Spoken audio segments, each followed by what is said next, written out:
Hey you, and welcome. My name is Mike, and in this old video, on the eastern side of the city of Aliso Viejo lied a cozy little spa.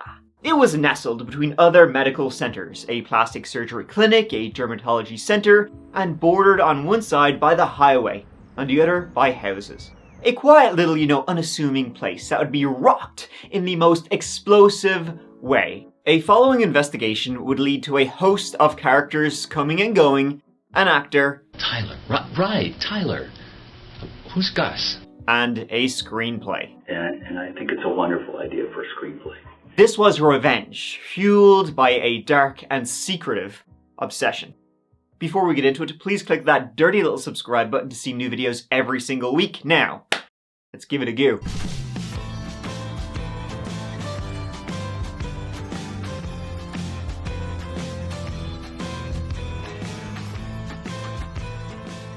The city of Aliso Viejo. I mean, it wouldn't be a That Chapter video if I didn't butcher the pronunciation.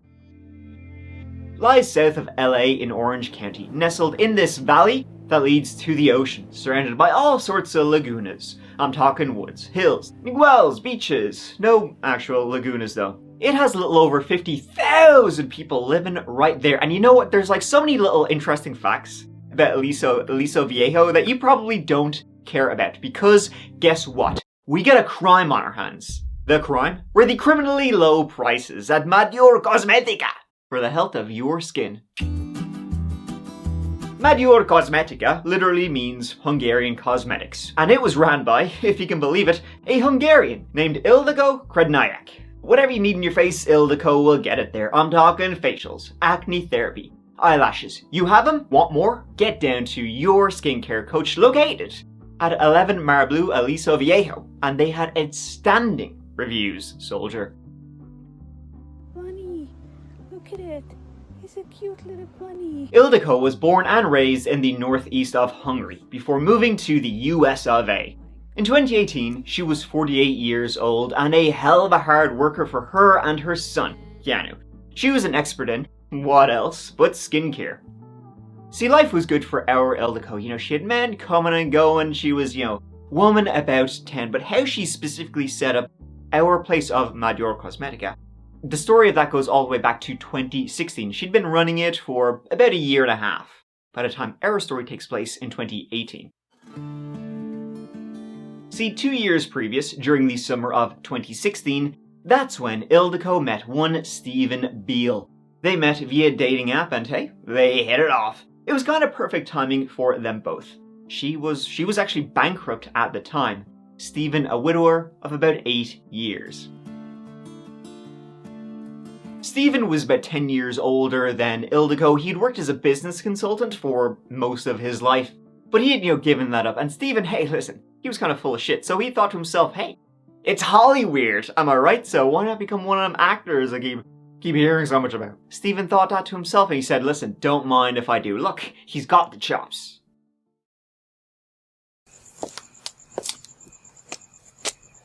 Good enough. How many more people are going to have to die before you do something useful? Captain Pellegrino, am I glad to see you? You just listen to me. This case is spiraling crazy out of control. When the media gets wind of Mr. Segerstrom here, there's going to be a feeding frenzy, and we're going to be at the very center of all of that national attention. Now, you turn him over to Arapetian and the federal team that's coming with her, and you focus on the Cholo homicide case. Look, sure, maybe you've seen something he's been in. He's very memorable. You do realize I'm an adult who doesn't believe anything you're saying? When I first recommended that you run for office, it was because I sensed how unstoppable you were. I just never thought I'd have to lay on the tracks myself. If you're going to slip my head into a noose, you look me in the eye while you're doing it. What a pro. And look, here's him doing an Irish accent, we're told. No, Clancy. Oh, no. Are you daft? Mad I ain't. William now. He was mad when he took the life of me son. When you're mad, you make mistakes. Remember that, Clancy. Never do anything if you're mad. No. Wow, he sounds just like me. Hi, I'm Stephen Beal. Stephen had been married for almost 3 decades and had 4 children with his wife, Christine, who had sadly passed away back in 2008. It appeared she had been sick for some time before passing away in hospital. So hence, after his wife passed away, that's when Stephen decided, hey, listen, I'm going to follow my dreams. Actor. He's not going to be in movies, folks. He's going to be in films. There's a difference, apparently. So Ildiko and Stephen, they hooked up together, they really hit it off, and then they would travel extensively. They would travel the world together, going to the Caribbean, Canada, Europe, doing it all. That was before they decided to open up a spa together, Beal and Ildiko. Ildiko ran it. Stephen, he was kind of like more the money side, the business side, so romantic partners became business partners, and as we often see in that very situation, they soon became non-romantic partners after that. They fought over money, and it kind of got to the stage of them wanting to see other people. They broke up, met others, but still ran the spa together. Stephen paid the rent and half the operating costs, and even though the reviews of Madior Cosmetica were through the roof, it was, reportedly a great place, it doesn't appear it was terribly successful. Stephen would have to pay Ildiko's, operating costs, her side of the operating costs from time to time when she, places didn't make enough money, she couldn't cover it. Though, in May 2008, the business would come to a fiery end. It was a handful of minutes after 1 in the afternoon, May 15th, 2018, that people heard a noise. Couldn't have missed it, really, because it was an explosion. The explosion happened at 11 Marbleau. Immediately, onlookers, rubberneckers started filming, having a go, as the smoke billowed out of the building. No one had a clue what was going on and if anyone had been hurt. Your first thought, like most, isn't going to be, oh, it's an intentional explosion or bombing. Nobody wants to think about something like that. Hey, gotta be a gas leak, something natural. Am I right? No, I am not right. People in buildings next door and across the street felt and heard the blast. Waiting for the doctor, and there was an explosion, and it kind of shook the ground. Boom! And I kind of my neck jolted and hit the wall. I was ironically in an anxiety group when it took place, and it was right up in that corner, and we heard a big explosion. It shook the whole entire building. Again, if you take a close look at this building, you can see quite a bit of damage because it looks like, as Air 7 zooms in, you see it looks like a wall that has blown out. It only took a few minutes for Orange County deputies to launch themselves to Marbleau to secure the scene and help anyone who needed it. There were some people that needed help, but one person was gone when the police arrived and saw body parts littering the area. Someone had been blown to pieces with such force, limbs were found in the parking lot. Stephen, hearing the news hearing the news of his ex-girlfriend and his business, immediately began texting Ildiko, are you okay? What's going on? His texts got no response. Ildiko had been killed. When the explosion at Madior Cosmetica went off, Ildiko had been there with 2 clients, a mother and a daughter. The clients were injured and taken to hospital, and they would make it. They would make a full recovery. Ildiko, however, she wouldn't be so lucky, as she literally had her hands on the package, the explosive package, when it went off. One of the clients would say they saw what had happened. All of them were in the lobby at the time. Ildiko opened some kind of cardboard box which had been delivered, and as soon as she did so, as soon as she opened the flaps, it was lights out. A witness says this screenshot shows the injured women before they were taken to the hospital. And saw 2 women come out full of blood, hair singed, just glass stuck to their hair, glass stuck to their bodies. Their skin was burnt and peeled back. It seemed almost, off the bat that this had not been an accident, that a bomb had been purposely delivered to the spa. That this was murder. Photos from inside the blast zone shows the extensive damage done by the explosion. The ceiling is collapsing, chunks of insulation are dangling from the walls, and debris is strewn across the room. Investigators are still working to confirm whether or not this was an intentional act. Based on comments from the patrons that opened a package and resulted in her death. Sources say preliminary indicators are that the device was inside a package that was dropped off at the business. Now, at this stage, was it what kind of murder, though? Like, was it a targeted attack? Because I covered this a few months back, but the Austin serial bombings, Mark Condit, and those Austin bombings, they had happened just a couple of months before this, earlier in 2018. So police were like, is this linked? Is this another random bombs being sent around the place? Police didn't know who or why, Ildiko, despite had been targeted. Was Stephen, who also ran the business, was he a target too? He was safe when police got to his house that he shared with his new girlfriend. And so the investigation began, right? Police beginning in all the usual places. I'm talking with Stephen, right? With Ildiko's friends, with her background, with her life, with everything. And digging through Ildiko's background, there was more than meets the eye. See, Ildiko was married to an American. She'd gotten married shortly after she moved from Hungary to America. He was the father of her son, and even though they had grown apart over the years, they were still married, even though she'd been with and broken up with Stephen Beal during this time. And Stephen wasn't the only one. It was like an open marriage or something like that, because Ildiko was seeing kind of like a lot of guys around this, and it did appear that her husband was aware of this, but I guess maybe it was just a marriage of convenience. Who knows? See, just a few days prior, Ildiko had been she'd made a trip back to Hungary, back to see the fam, and then she came back. So it seemed like whoever had posted this bomb to the spot had been waiting for her to come back, so therefore it likely wasn't random. Was it one of the men? Her husband? Or one of the lads? Was someone jealous, wanting revenge, against 48-year-old Ildiko? There had been an incident not long before. Ildiko had been seeing a guy named Gabor, and Gabor, much like Ildiko, was also married. One time Gabor's wife walked in on them banging away, and there had been a showdown. Much like the case I just mentioned, the Austin serial bombings, the police wanted to find as many bomb parts as they could, because, if you find out what made it tick, you can usually find out who made it tick by how the bomb was created and what, ingredients were used in this explosive cake, lasagna. The bomb that killed Ildiko was battery powered, and it seemed relatively sophisticated, not like, a pipe bomb or something you'd get, the instruction manual off the internet. So who would know stuff about explosions? Well, see, a lot of Ildiko's close friends, her gal pals, they came forward, all saying, it was this guy, or this guy. This guy was shady, oh no, it was him. Ildiko had been speaking a lot lately about one man, or how about another who had dropped Ildiko off at the airport before she flew back home to Hungary. When she was returning to America from Europe, she had stopped off in San Francisco, and there she was spotted with a different guy. A lot of strange men kind of coming and going. But one man wanted this case solved quicker than anybody else. So quick, in fact. Get a load of this, that he got in the car, drove straight down to the police station and demanded to speak with the police. Didn't interview all of his own accord, because he wanted them to, giddy up. His name was Stephen Beal. Real quick before we start, I just want to, you're here voluntarily, you came in, drove in on your own.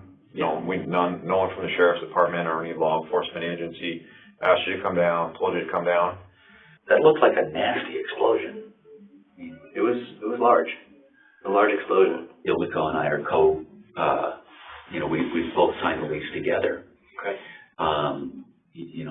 And we're building that business. And quite successfully. Any equipment in there that I'm kind of ignorant to the type of equipment that are these places? Anything that has oxygen or something that may have caused an explosion? We deal with cream, cleanser, wax. There's no nitrous, there's no oxygen. Nothing like that. They talk about it being a medical facility. That's why I'm asking. We didn't have that kind of stuff.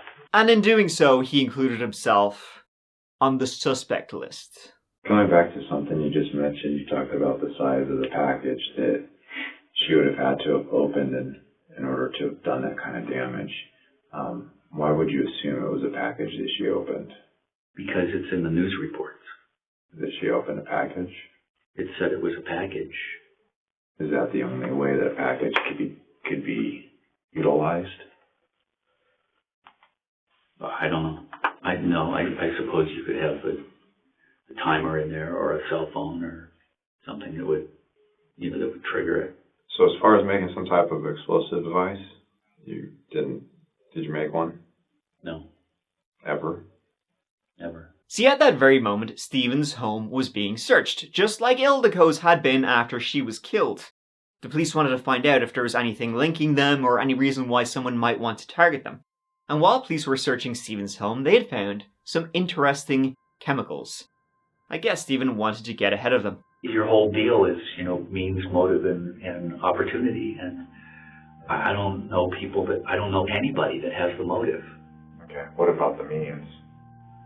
I don't know what's in my garage. I don't know what chemicals they found. So I suppose I could probably fall into that category if the chemicals are right. I mean, I don't know.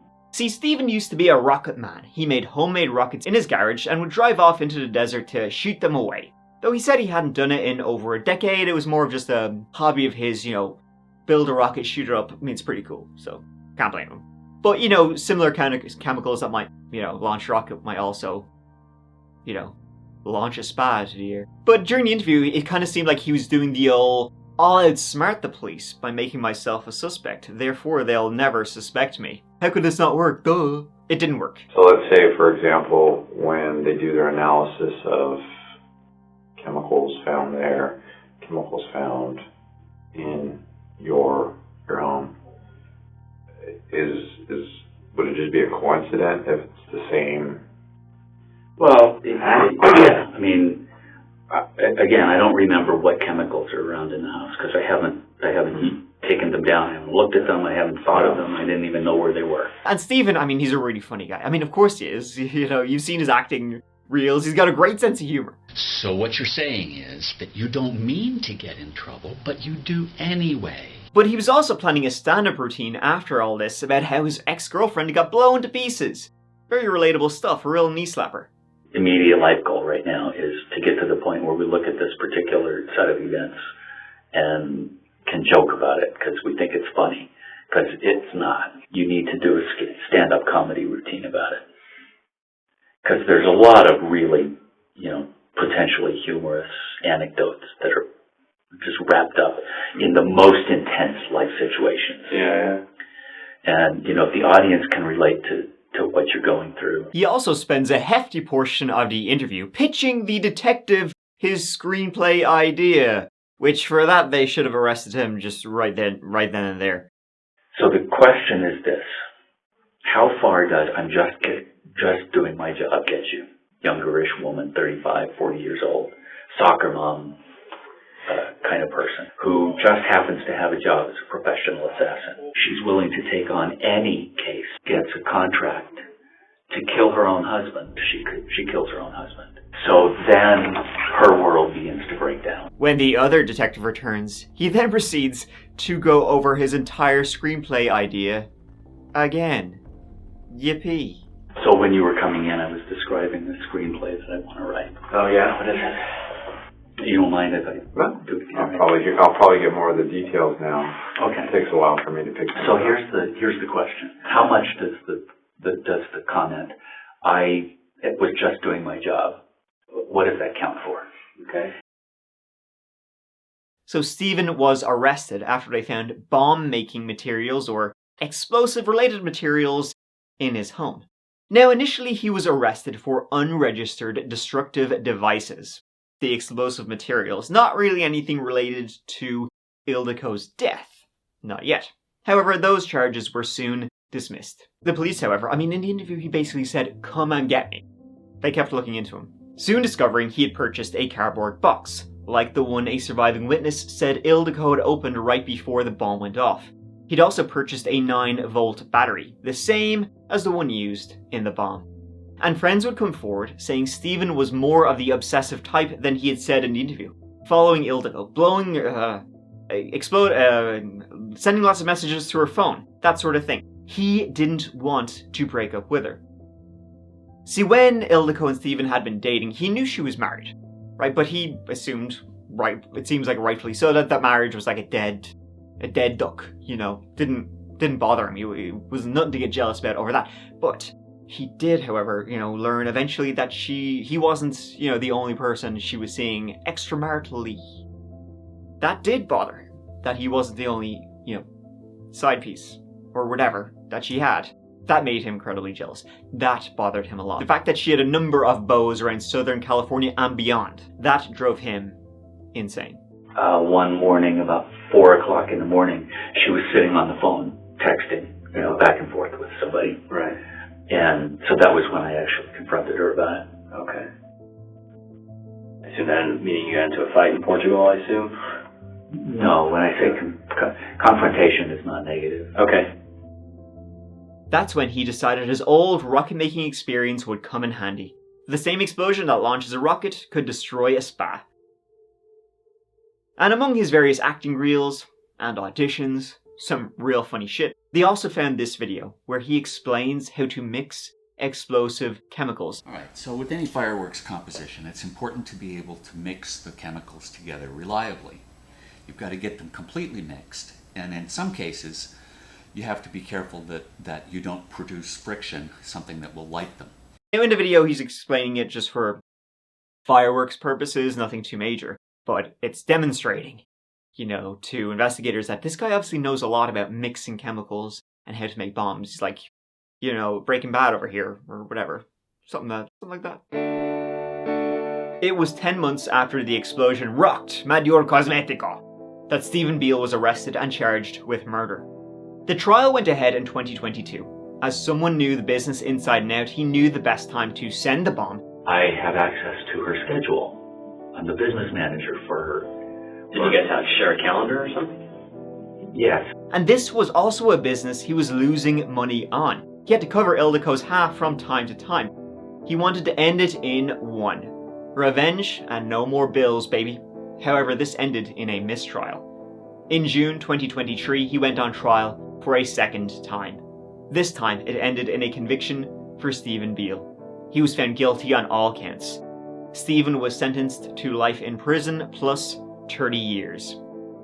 After 5 years of waiting and wondering, our family and friends have peace in knowing that Mr. Beal will spend his remaining days in prison. Now, I just want to bring up Stephen's first wife real quick. His first wife, Christine. See, she passed away in 2008. Her and Stephen, they had kids together. They had grandkids. You know, together, and they were together for like 27 years. Something like that. Long ass time.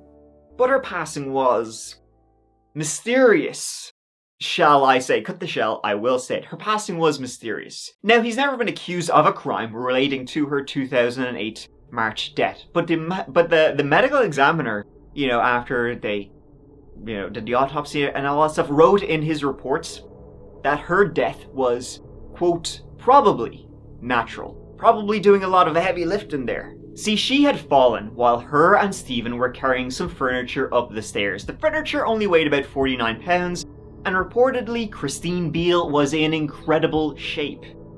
After that fall, she was in excruciating pain. Over the next few weeks, she went to see a number of doctors, but nothing really happened. Then she started vomiting. She had fatigue. She couldn't sleep. She was constipated and later taken to hospital. She passed away. At the time of her death, she had elevated blood lead levels 4 times the normal amount. How the lead got in her blood, nobody knows. I mean, lead, is that a common component, chemical in making bombs? Who knows these things? Allegedly, Stephen, he was incredibly uncooperative with hospital staff when they were asking him, you know, better medical history to try and figure out what was wrong with her, all that kind of thing. And of course, about 2 months before she fell, which seemed to set off all of this thing, well, hadn't there been just one of them?